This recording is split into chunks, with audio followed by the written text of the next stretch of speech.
추미애 법무부 장관 아들 서모 씨의 군 복무 중 특혜 휴가 의혹과 관련해 검찰이 어제 국방부 민원실과 감사관실 등을 압수수색했습니다. 추 장관 부부 중 한 명이 국방부 민원실에 직접 전화를 걸어서 휴가 연장 문제를 문의한 녹음 파일도 확보한 것으로 전해졌습니다.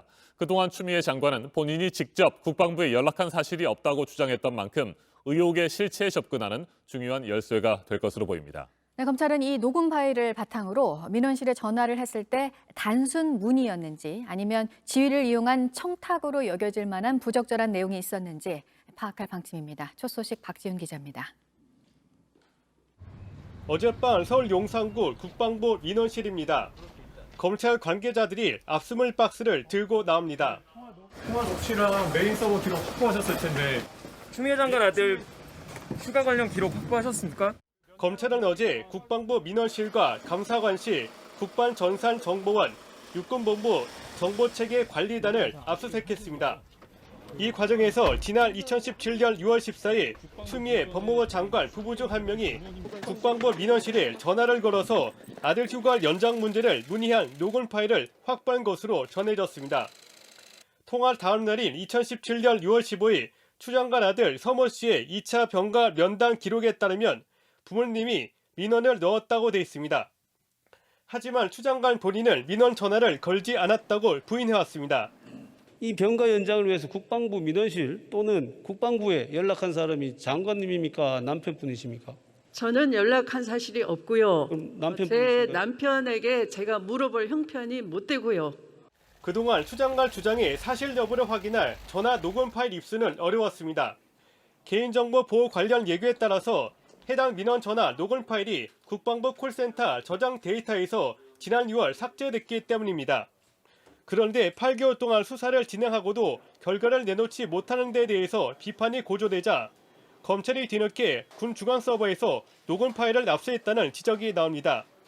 검찰은 조만간 녹음 파일을 분석해 국방부 민원실에 전화를 한 사람이 누구인지, 문의 내용은 무엇이었는지, 청탁이나 외압 등은 없었는지 등을 확인하는 데 수사력을 모을 방침입니다. JTBC 박지윤입니다. 이스타 항공 노조와 민주노총이 전국의 모든 더불어민주당 사무실 앞에서 동시 기자회견을 했습니다. 문재인 정부 들어 최대 규모의 해고 사태를 해결하라고 촉구했습니다. 창업주인 민주당 이상직 의원은 물론이고 이 의원을 공천한 민주당의 책임도 크다고 주장했습니다. 이낙연 민주당 대표는 이상직 의원이 책임을 져야 한다고 말했지만 이 의원은 국회 본회의장에 나오지 않았고 주식을 회사에 헌납하겠다던 약속도 지키지 않은 것으로 JTBC 취재 결과 드러났습니다. 이윤석 기자가 보도합니다. 이상직 의원의 서울 서초구 자택을 찾았습니다. 같은 시각 국회에선 국무총리 시정연설과 여야 대정부 질문이 진행 중이었습니다. 추가 경정 예산안을 조속히 심의 의결하여 주시기 바랍니다. 이날 아침 이낙연 민주당 대표는 처음으로 이 의원의 책임론을 언급했습니다. 이런 와중에 여당 재선인 이 의원은 운동복에 슬리퍼 차림으로 집을 나섰습니다. 그 주식 헌납하겠다고 하셨는데 아직 주식 헌납이 되지 않고 있던데 어떤 이유에서 헌납이 미뤄지는지 알 수 있을까요? 헌납을 했는데 주식 헌납한다고 하셨잖아요. 이스타항공 주식이요. 미뤄진 게 아니라 헌납을 했어요. 이미 다 하셨다고요? 전혀 안 한 걸로 돼 있어요. 하지만 JTBC 취재 결과 사실과 달랐습니다. 이 의원 아들딸이 만든 페이퍼 컴퍼니 이스타홀딩스가 여전히 주식을 갖고 있었습니다. 지난 6월 JTBC가 편법 증여 의혹을 연속 보도하자 이 의원 측은 주식을 회사에 헌납하겠다고 밝혔습니다. 이스타항공 관계자는 검토를 했으나 어려움이 있다고 말했습니다. 세금을 2번 내야 하는 문제가 있기 때문이라며 제주항공과의 계약이 여전히 유효하다고 보는 이유도 있다고 주장했습니다. 이 의원은 대량 해고에 대한 향후 조치에 대해서도 그 이낙연 대표가 납득할 만한 조치 요구했는데 어떤 조치하실 계획이세요? 추 연락 좀. 의원님 지금 이렇게 그냥 자리를 피하신다고 해결될 문제가 아니잖아요. 노동자들을 위해서 어떤 노력을 하셨다는지 어떤 노력을 하신 건가요?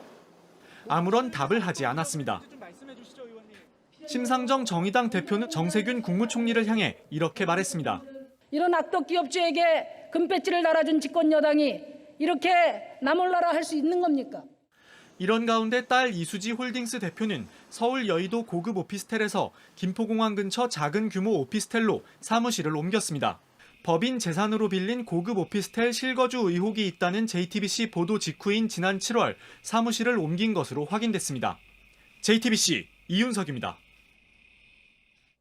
32평 아파트가 재산의 전부라고 주장했던 민주당 이상직 의원의 해명을 놓고도 논란이 이어지고 있습니다. 이 의원의 재산은 본인이 신고한 것만 따져도 200억 원대에 이릅니다. 노조는 가족이나 전 부인을 통해 재산을 빼돌렸을 가능성에 주목하고 있습니다. 어완희 기자입니다. 지난 4월 총선 모습입니다.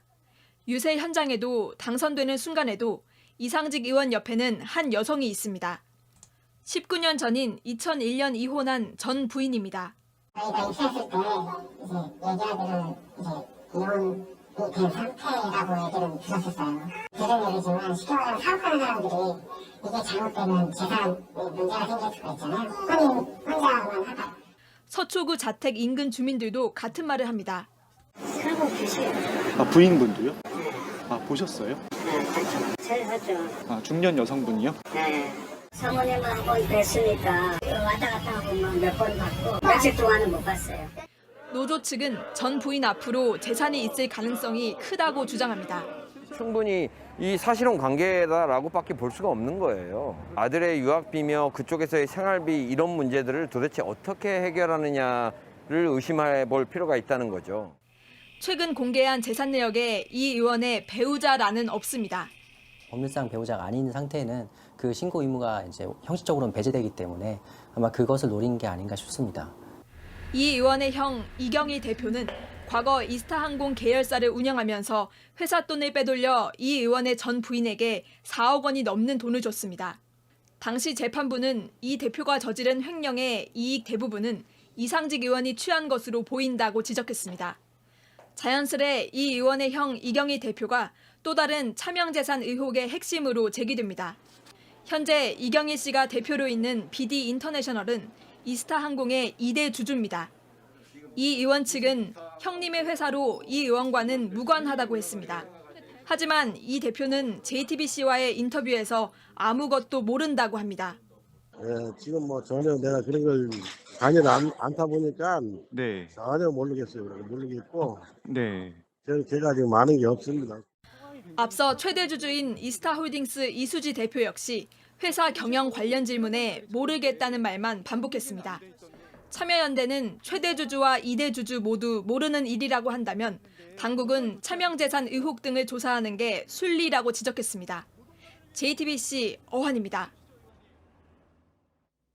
세계무역기구 WTO가 미국과 중국의 관세 분쟁에서 중국의 손을 들어줬습니다. 미국 트럼프 행정부는 부당하다며 즉각 반발했고 중국은 전문가의 결정을 존중하라고 미국에 촉구했습니다. 다만 최종 결정을 내리게 될 WTO 상소기구가 유명무실해서 이번 결정이 구속력을 갖기는 어렵다는 분석도 나오고 있습니다.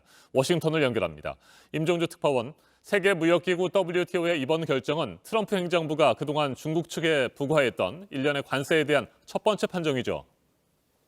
네, 그렇습니다. 세계무역기구 WTO 내 무역 전문가 3명으로 구성된 패널은 중국산 제품에 대한 미국의 관세 부과는 국제 무역 규정을 위반한 것이라고 밝혔습니다. 트럼프 행정부가 취해온 일련의 관세 부과에 대한 첫 판정입니다. WTO는 미국의 조치가 사실상 중국만을 겨냥했고 중국이 지식재산권을 침해했다는 것을 미국이 입증하지 못했다고 판단했습니다. 앞서 트럼프 행정부는 2018년 4천억 달러, 우리 돈 472조 원 규모에 이르는 중국산 제품에 관세를 부과하면서 양국 간 무역 전쟁을 촉발했습니다. 네, WTO의 판단을 놓고 미국과 중국 두 나라는 뚜렷한 입장 차이를 보이고 있어요. 네, 우선 미국은 로버트 라이트하이저 무역대표부 대표의 성명을 통해 중국이 국제 무역 질서를 왜곡하고 미국 경제에 해를 끼치는 것을 막을 수 없다는 것을 보여준 것이라고 비판했습니다. 또 중국이 WTO를 통해 미국 노동자와 기업, 농민, 농장을 이용하는 것을 내버려두지 않을 것이라고 반발했습니다. 라이트하이저 대표는 다만 미중 간 1단계 무역 합의에는 영향을 주지 않을 것이라고 말했습니다. 반면 중국은 상무부 성명을 통해 전문가 그룹의 객관적이고 공정한 결정을 미국이 존중해 주기를 바란다고 촉구했습니다. 자, 그렇다면 WTO의 이번 결정 실제로 어떤 효력을 갖게 될까요? 네, WTO 규정에 따라 미국은 60일 이내에 상소할 수 있습니다. 그러나 최종심 역할을 하는 상소위원회는 미국의 위원 인선 지연으로 표류하고 있습니다. 즉 상소 절차가 사실상 기능이 정지돼 있어서 실질적 효과는 거의 없을 것이라고 CNN은 전했습니다. 이와 관련해 블룸버그 통신은 미국의 관세 부과뿐만 아니라 중국이 취한 보복 관세도 규정 위반 소지가 짙다면서 이번 분쟁의 승자는 없다고 전문가를 인용해 지적했습니다. 네, 다른 소식들도 몇 가지 짚어보죠. 트럼프 대통령 그동안 부인해온 시리아의 아사드 대통령 제거 계획을 스스로 인정하는 언급을 했죠. 네, 트럼프 대통령은 폭스뉴스 인터뷰에서 2017년에 바샤르 알 아사드 시리아 대통령을 제거하려는 계획이 있었고 이를 지지했는데 당시 매티스 국방장관이 반대했다고 말했습니다. 그러면서 매티스 장관은 과대평가됐다고 비난했습니다. 결과적으로 매티스 장관을 겨냥하면서 당시 암살 지시서를 확인한 것입니다. I had a shot to take him out if I wanted, and Mattis was against it. Mattis was against most of that stuff. I would have rather taken him out. I had him all set. Mattis didn't want to do it. Mattis was a highly overrated general. 자, 그리고 얼마 전 회고록을 통해 트럼프 행정부의 내밀한 비화를 공개했고 큰 파장을 일으켰습니다. 존 볼턴 전 백악관 국가안보 보좌관. 이 사람에 대한 미국 법무부의 수사가 시작됐습니까? 네, 미 법무부가 볼턴 전 보좌관의 기밀 정보 유출 혐의에 대한 수사에 착수했다고 미국 언론들이 전했습니다. 법무부는 최근 연방 대배심을 소집해 볼턴의 회고록 그것이 일어난 방을 펴낸 출판사에 대한 소환장을 발부받았습니다. 트럼프 대통령은 앞서 볼턴이 법을 위반했다며 돈을 압수하고 감옥에 넣어야 한다면서 볼턴에 대한 수사를 촉구한 바 있습니다. 지금까지 워싱턴에서 JTBC 임종주입니다. 코로나 관련 소식도 몇 가지 보겠습니다. 급격한 확산세는 꺾였지만 추석 명절을 앞두고 있고요. 늘 말씀드리는 대로 긴장감을 놓지는 못하는 상황입니다. 이번 코로나 재확산의 중심에 서 있는 사랑제일교회 관련 소식이 있는데요. 지난 광복절 광화문 집회 전에 교회 측이 100만 명이 넘는 사람들에게 집회에 참여하라는 문자를 보낸 것으로 드러났습니다. 이 소식 이상화 기자가 전해드립니다. 사랑제일교회 목사 정광훈 씨는 본인 교회 신도들이 8.15 광화문 집회에 나오지 않았다고 말했습니다. 저희 교회는 오늘도 이 자리에 한 명도 안 나왔습니다. 집회에 참석하라고 독려하지 않았다는 겁니다.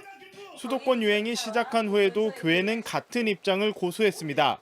문자를 총 5차례 이상 보내서 보건소 안내에 적극 협조할 것과 광화문 집회는 물론이고 어떠한 집회도 나가지 말아달라는 당부를 하였습니다.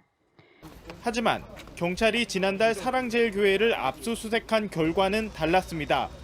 경찰은 교회 측이 7월 초부터 8월 15일까지 126만 명을 대상으로 집회에 참석하라고 보낸 메시지 명단을 확보했습니다. 126만 명에게 11차례에 걸쳐 1,386만 건의 문자를 보냈습니다. 경찰은 사랑제일교회 측이 8.15 광화문 집회를 사실상 주도한 것으로 보고 있습니다. 문자를 보낸 사람들의 연락처를 어떻게 입수했는지 확인 중입니다. 통신기지국 조회 결과 사랑제일교회 교인이거나 방문자로서 집회에 참석한 사람은 600여 명으로 확인됩니다. JTBC 이상화입니다. 코로나 사태를 끝내기 위한 지원에 나서고 있는 빌 게이츠가 코로나 관련 전망을 해서 또 눈길을 끌고 있습니다. 백신이 전 세계에 공급되는 걸 내년 여름쯤으로 봤고요. 코로나 종식은 내후년으로 예상을 했습니다. 빌 게이츠의 전망 강버들 기자가 전해드립니다. 빌 게이츠는 영국 일간 텔레그래프와의 인터뷰에서 당장 이번 가을 상황을 걱정했습니다. 미국 등 몇몇 나라의 사망률이 지난 봄 수준으로 오를 수 있다는 겁니다. 어려운 상황을 반전시킬 수 있는 열쇠로는 백신과 각국의 협력을 꼽았습니다.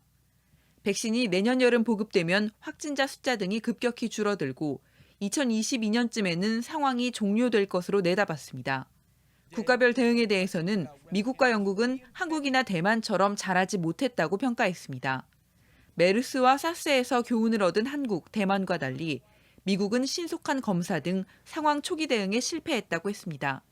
빌 게이츠는 CNBC 방송과의 인터뷰에서 백신 개발 선두주자로 화이자를 지목했습니다.